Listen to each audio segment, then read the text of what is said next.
March 25th, 2022 is a day that will always stick with me. Never in my life, never during my job as an airport security officer, have I witnessed anything as interesting as what began on that day. I was doing my usual routine, sipping my coffee as I went along. Around noon, my coworker Richardson walked up to me with a look of urgency on his face. He told me to come over to the front desk. As we walked over, Richardson told me a passenger had given an employee a passport with stamps from unidentifiable nations in it. He also mentioned the stamps along with the passport itself were valid. Though the idea was confusing, it was a valid concern. That sort of thing has happened before. It was done by scam artists or two some time ago. As I approached the front desk, I saw the man in question. That's why we call him after all of this. The man. He was standing in front of the desk. He had a few cuts all over his coat, along with a couple fresh-looking scars on his face. My heart dropped. He was clearly attacked by something wild. I asked the front desk employee for the passport. They handed it to me, holding the same look of concern that I had. I didn't know what to expect from this. I took a good look through the man's passport to find the stamps in question. I needed to find out what was up with them. One stamp was a red square-shaped stamp from a country named Tunisia. Another odd stamp was a black circular stamp for a country named Jackson. One other stamp, a visa stamp, was quite interesting. It was an irregular shape, a square with a triangle cut near the edge. It was orange. March 25th. Departed. Excellent. I couldn't recognize any of these countries. I knew of almost every nation on Earth, but those ones were nations I had never come close to hearing of before. There were a couple countries I did recognize at least, such as New Zealand and the UK, but that was it. Jackson, Tunisia, and Excellent were the odd ones out. I looked at the place of birth info to see which nation the man was born in. It mentioned the man was a citizen of Jackson. Right, I thought. I looked at all the other information on the passport. The man's name was Eric Lutges.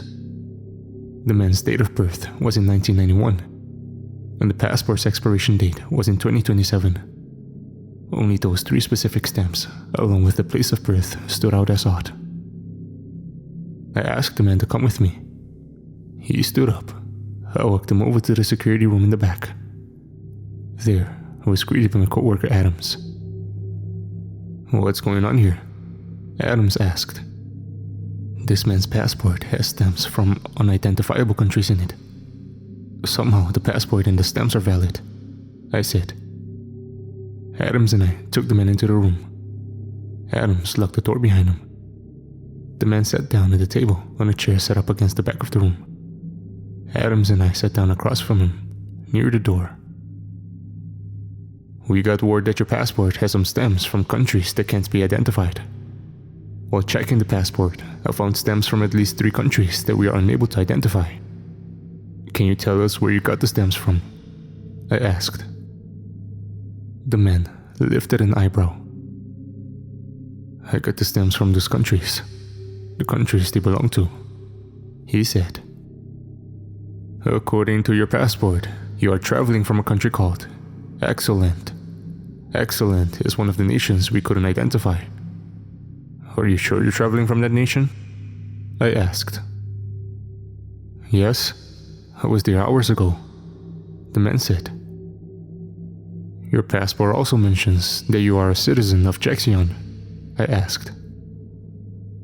"Yes, I am," the man said. "So, you insist you are familiar with these nations. You've been to these nations and you know at least some stuff about them," I asked. "Yes, why wouldn't I?" the man asked. "What are the names of the leaders of these nations?" "Jackson is led by Lucas Marcunas, and Excellent is led by its founder, Victoria Axel. "What about Teresa?" I asked. The name is difficult to place, but it went something like Toruzas, the man said. Things went downhill so quickly, I barely paid attention to the politics of countries like Teresa. The man's passport was valid. He landed in the United States after taking off from an unidentifiable nation, and he was insisting the countries were real. I knew something was up. I told Adams to watch the man while I checked the security footage of the man entering the terminal. When I checked the footage, I easily found the man as he walked into the terminal. People around him were looking at his damage coat, as well as his scars. One person walking behind him had a confused look on their face. The man walked up to the service desk, and so on. I went back into the security room. Once I stepped in, I noticed Adams was nervous. The man was still sitting across from him though.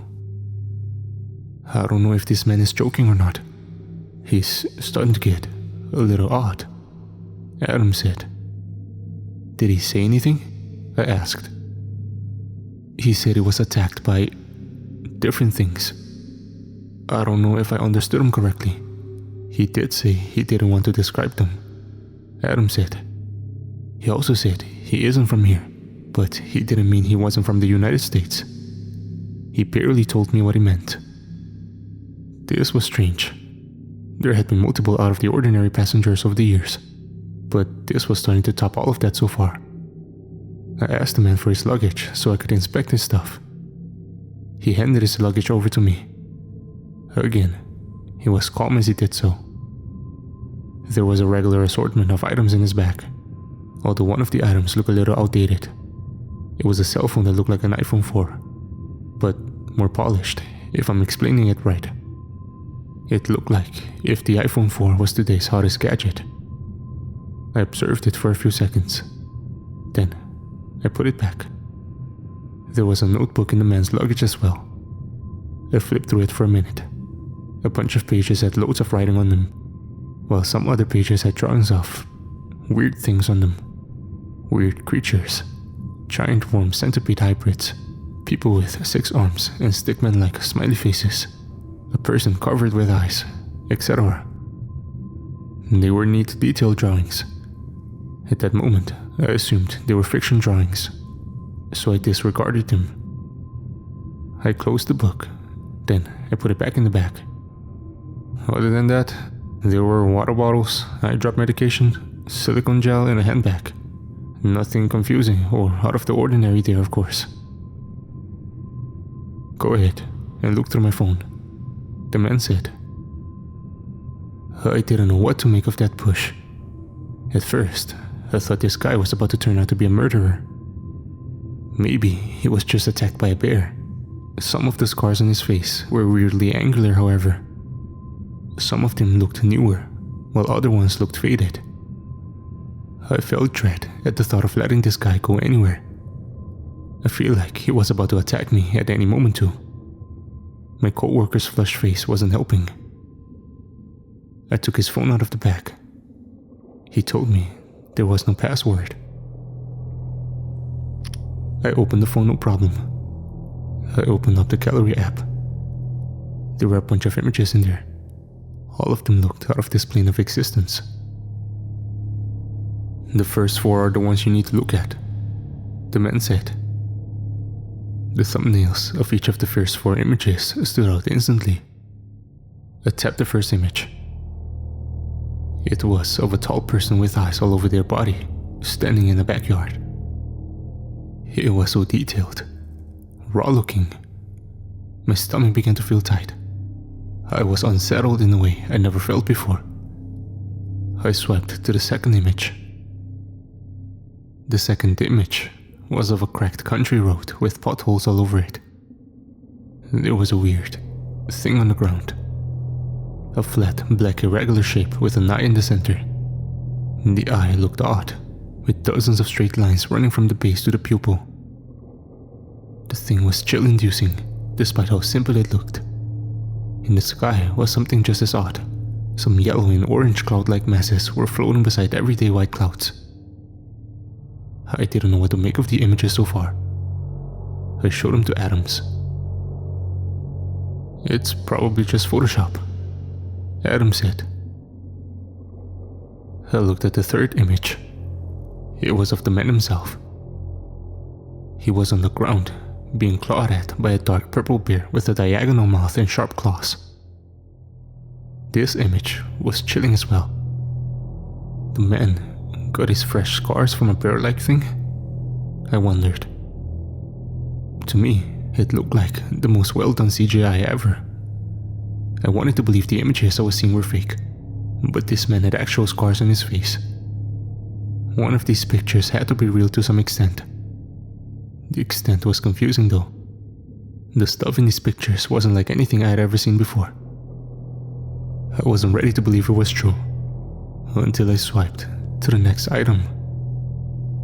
The next item was a video. In the video, the man was sprinting down an empty city street, breathing heavily. The city was quiet. The only sounds in the video were the man's heavy breaths and the wind.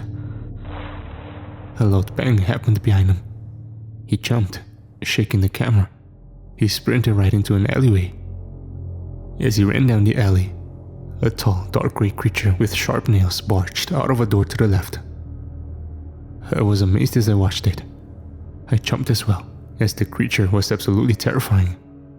The man gasped. He turned around and ran at a faster pace back to the road. Right as he ran back onto the sidewalk, he let out a painful moan. "God, I hate it here," the man said to himself in the video. The video ended. "Where was this video taken?" I asked. "Boston, but not sure Boston," the man said. I didn't want to waste too much time with the man's stuff. I needed to get to the bottom of the mysterious passport stamps. I had another security guard bring in a world map so he could point out the locations of the unidentifiable nations. "Please point out the locations of Excellent, Jexion, and Teresia on the map," I said. The man looked at the map. I saw his eyes widen a bit as he looked at Europe. He looked confused for a second. Then he pointed to Poland. "This is where Excellent is supposed to be," the man said. "Poland?" I asked. "Yes," the man said. He kept his finger over Europe. A couple seconds later, he pointed at the Baltics. "Jexion. I'm surprised it's still Lithuania here," the man said. I wasn't sure if this man was being serious or not. His passport was officially stamped with the names of countries that clearly didn't exist. He was insisting these places were in certain locations they clearly weren't in.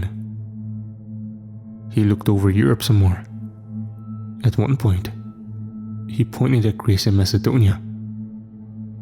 "Teresia," the man said. The man continued to look at the map. It was like he had never seen a map of the world before. He murmured something to himself as he took a look at Southeast Asia. "Vietnam is united here?" he whispered to himself. It took me a few seconds to come up with another question, as I wasn't sure what this man was doing or why he was doing it. "How did you get here with that passport, and how are the stamped nations official?" I asked. The man stared at me. He gave me a breathy laugh. A concerned look grew on his face as he finished laughing. "I don't feel comfortable talking about it. I might need a therapist after all that. I was born there too. That stuff is all I'm used to," he said. His voice was shaky. He gave a look of exhaustion after he spoke. "We're going to have to put him in a hotel room," Adam said. "Okay, we're going to put you in a guarded hotel room until we know what's going on here and what to do with you," I said. The man thanked me. Whatever was going on here, it was giving me goosebumps. Whatever he went through had to be checked up on too. I decided to have a medical doctor visit him during his stay. During the trip to the hotel room, the man had a look of amazement on his face. He was glancing all over the place. He kept going, "Whoa, That's all he said. He muttered it to himself a bunch of times throughout the trip.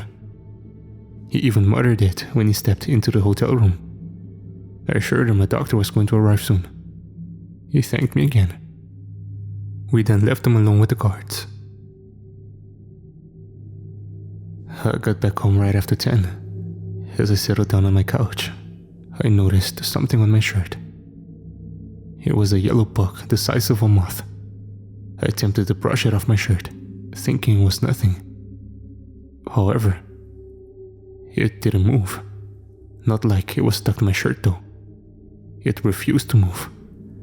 As I wondered what kind of bug it even was. It made an ear-piercing high-pitched noise. It was a noise I never thought could come out of any insect. I covered my ears.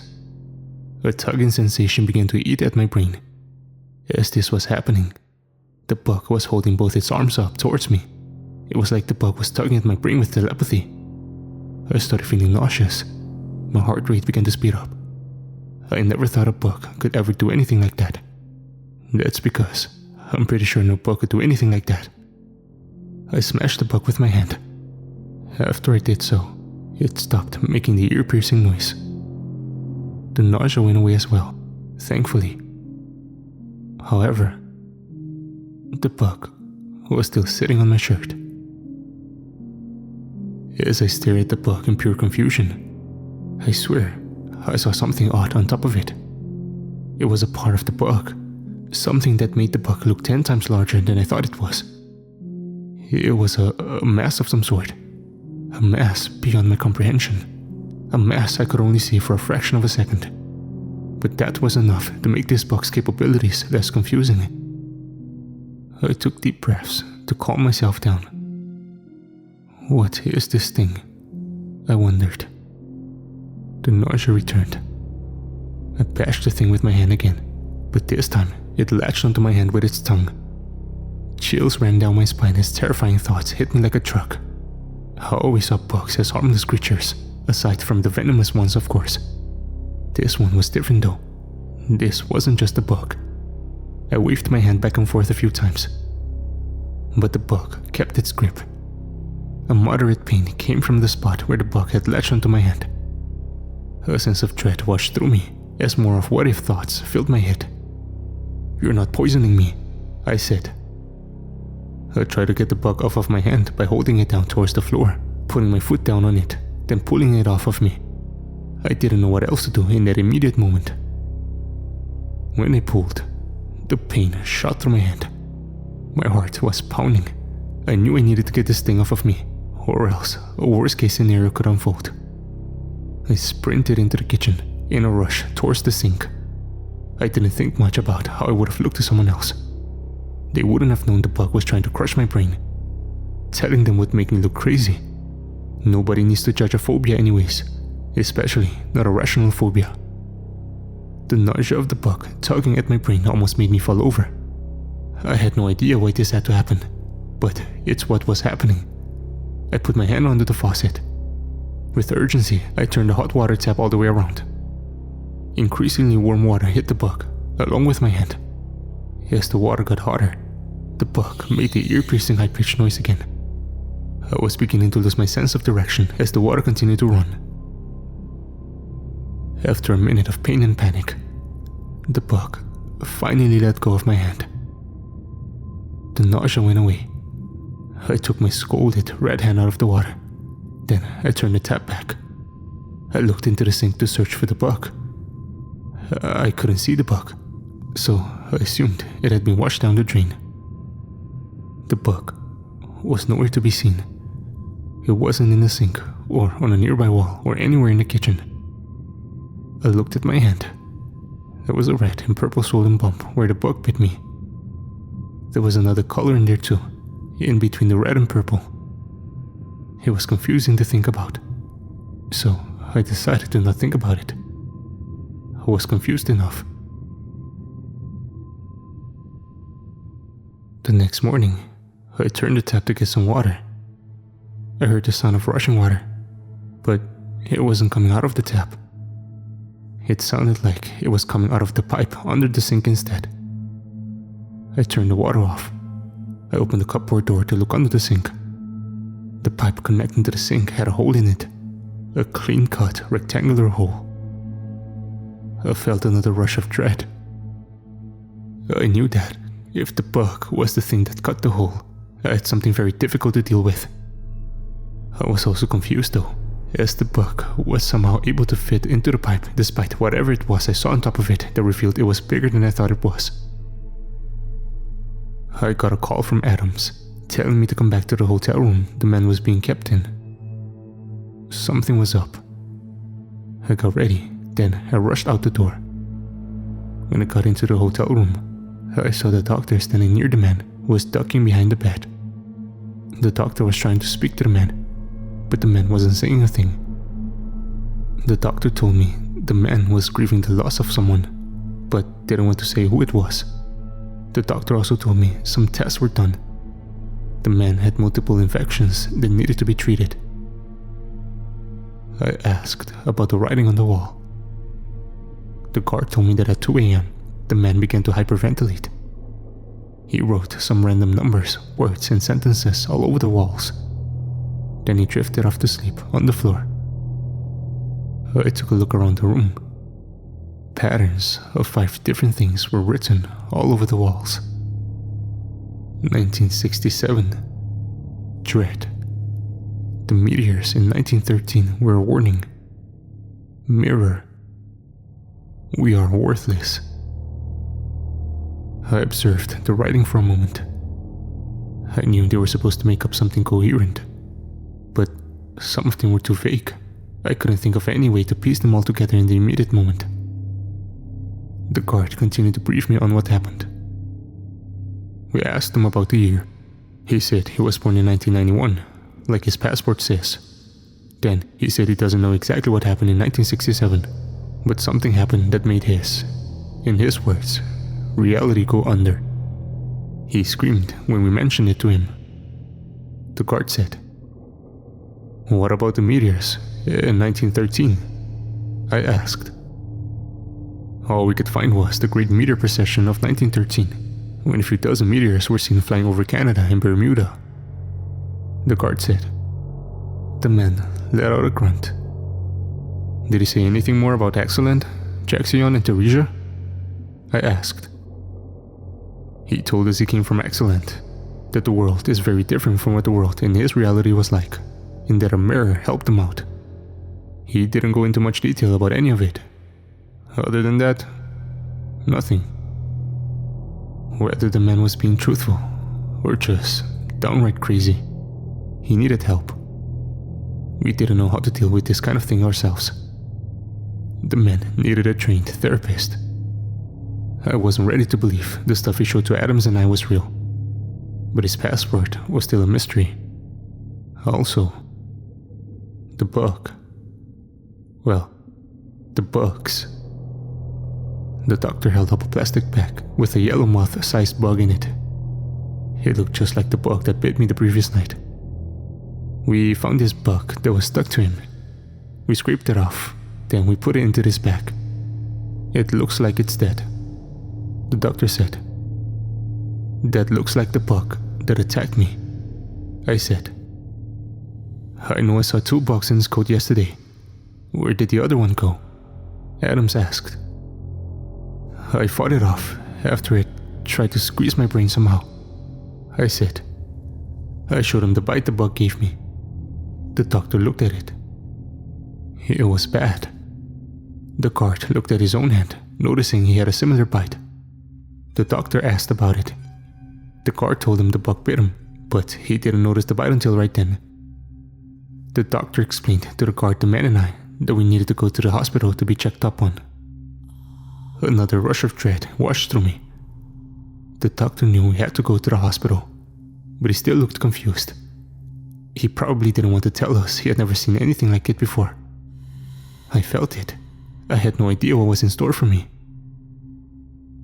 At the hospital, I sat up on the bed, waiting to find out what was about to happen to me. 2 people in black suits walked into the room. They asked me about the bug. I told them everything. I shivered as I recounted the night the bug almost crushed my brain.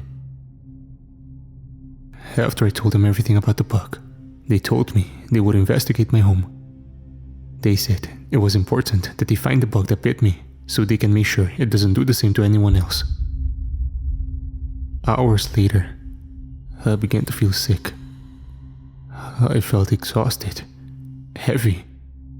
My nose started to stuff up like crazy, and I felt the warmth of a hot summer day.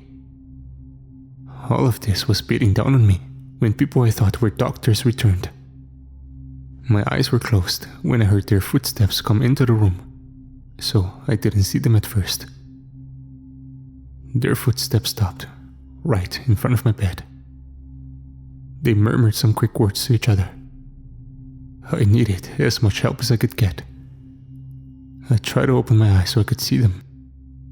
The light seemed so bright to me.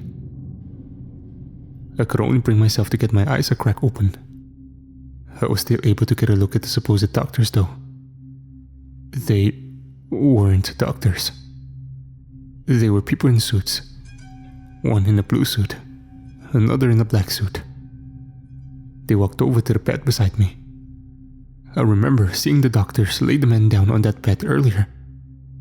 They walked ahead of the curtain between my bed and the men's bed.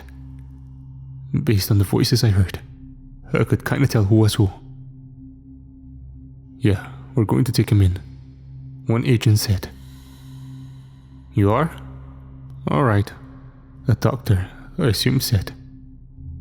"He's from someplace else. It's best that we take it from here," the other agent said. I saw them pass by again. As they were leaving, I got a better look at them through my quarter-open eyes. They were definitely some sort of agents. The man was walking in between them. He didn't look exhausted at all, which was surprising to me. The exhaustion grew stronger all of a sudden. I fell asleep, seconds later.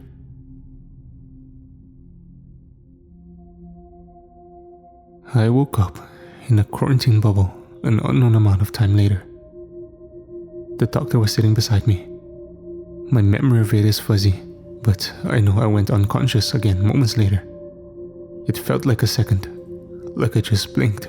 I was back in the hospital. I felt 75% better. I noticed my phone was sitting on the table beside me. I typed most of this up right there in the room at the hospital. I didn't know what was going to happen next.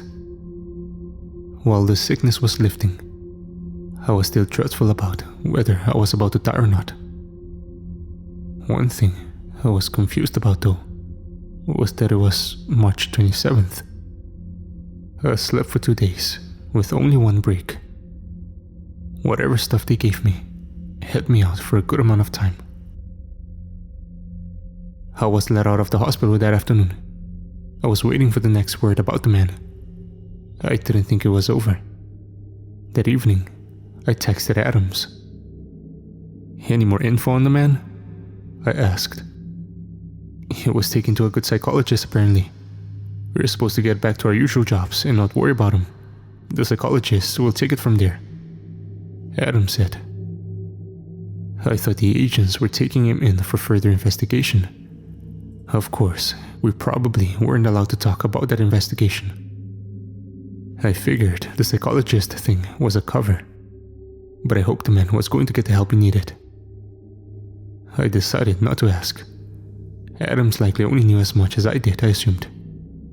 He probably wasn't even awake when the agents told the doctor the man was from someplace else. I responded with a short message instead. "I see," I said. That night, I got a call from my boss. He told me I could take the following day off to get over any remaining symptoms I had, then go back to focusing on my usual work on the 29th. To be honest, I felt alright, but I liked my vacation days. When I returned to work on the 29th, of course, I didn't have the man to check up on.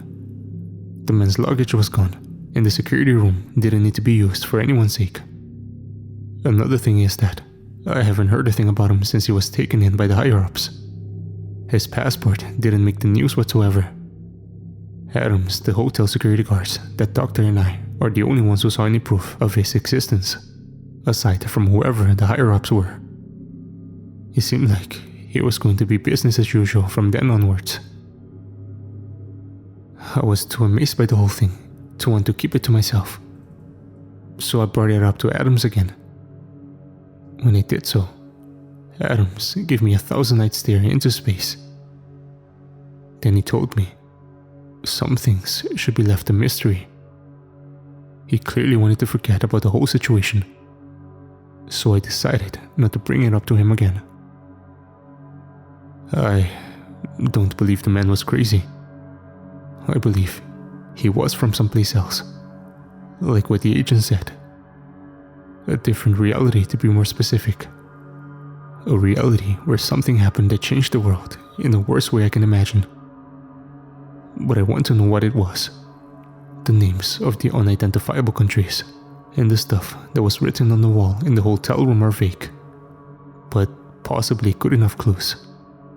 Clues that hint at what happened in that man's reality. Of course, the Great Meteor Procession in the year 1967 are the best clues to look at.